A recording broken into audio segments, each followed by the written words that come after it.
Selamat siang teman-teman. Perkenalkan, nama saya Thomas Rifandi Kebaru dari program studi pendidikan guru sekolah dasar dengan NPM 21103244. Oke, pada video kali ini saya akan membahas sebuah kasus perundungan alias bullying yang terjadi di Sukabumi, Jawa Barat. Kali ini yang menjadi korban adalah salah satu siswa SD kelas 3. Korban diduga menderita patah tulang di lengan kanan dengan inisial NCS yang berusia 10 tahun, diduga didorong dan dijegal oleh teman sekelasnya hingga akhirnya korban terjatuh dan mengalami patah tulang. Kejadian ini berawal di Februari 2023 lalu. Dari keterangan DS, awalnya keluarga merasa pasrah dengan kronologi yang diceritakan oleh anaknya yang berinisial NCS. Kronologisnya yaitu NCS datang dari toilet, masuk ke kelas, lalu melihat teman-temannya saling tarik-tarik di kelas. NCS coba mendorong salah satu temannya, tangannya dilepas dan temannya terjatuh hingga NCS tersandung dan ikut jatuh, lalu tangannya patah. Namun, kronologi tersebut hanyalah rekayasa yang dibuat oleh guru kelasnya.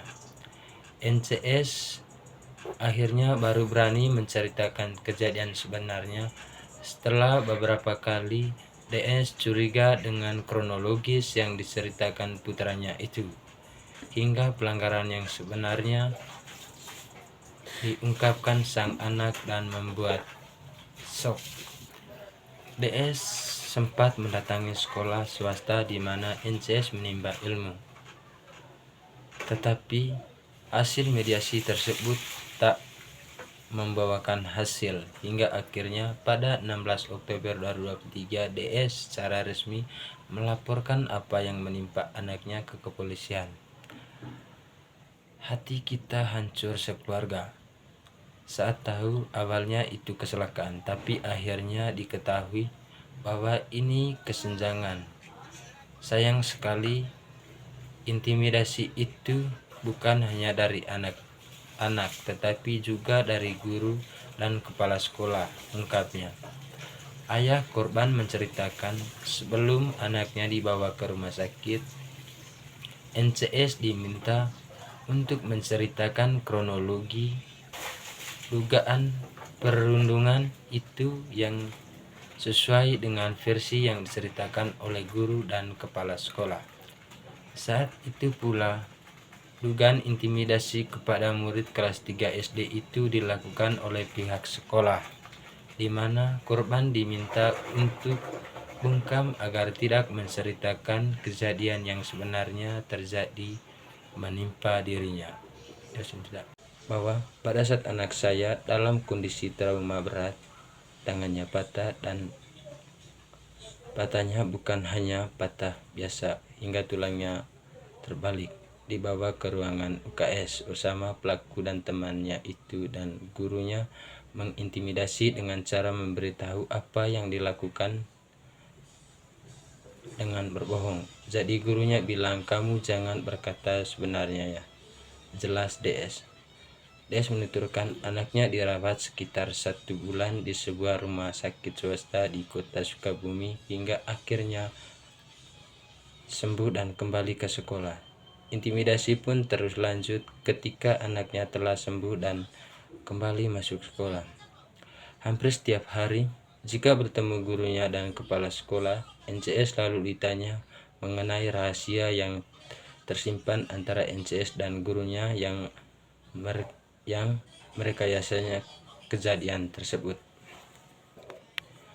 Meskipun sudah mencoba jalur mediasi, DS merasa tidak puas dengan penanganan dan perhatian dari Dinas Pendidikan ataupun pihak sekolah, hingga akhirnya dirinya membuat laporan kepolisian terhadap perdugaan dan intimidasi yang menimpa anaknya.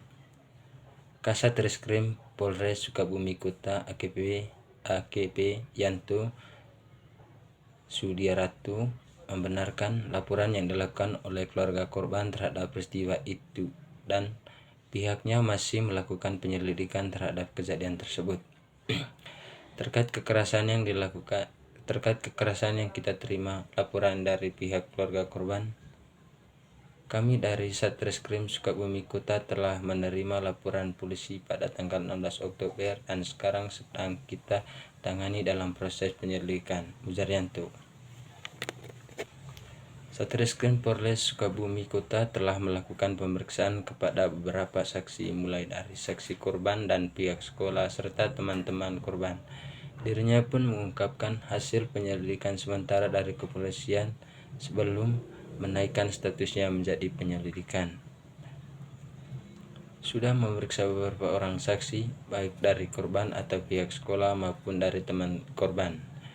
Menurut hasil penyelidikan dan informasi dari pihak korban, yaitu kejadian pada bulan Februari 2023 di sekolah, terang dia. Adapun analisis dan solusi mengenai masalah bullying.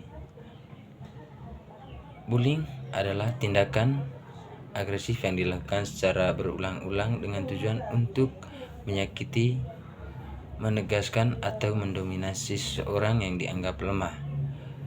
Bentuk bullying bisa berupa fisik, verbal, psikologis. Solusi atas masalah bullying yang pertama, pencegahan di lingkungan sekolah.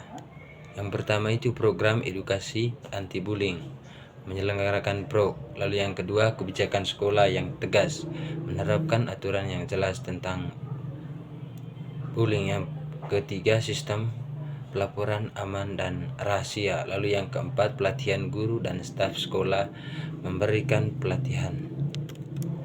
Lalu yang kedua peran keluarga. Yang pertama komunikasi terbuka, lalu yang kedua pengawasan orang tua, lalu yang ketiga memberi teladan yang baik. Lalu yang kedua peran keluarga. Yang pertama itu komunikasi terbuka, di mana peran orang tua di sini adalah memberikan motivasi secara langsung kepada anaknya supaya seorang anak bisa saling menghargai satu sama lain. Lalu yang kedua, pengawasan orang tua.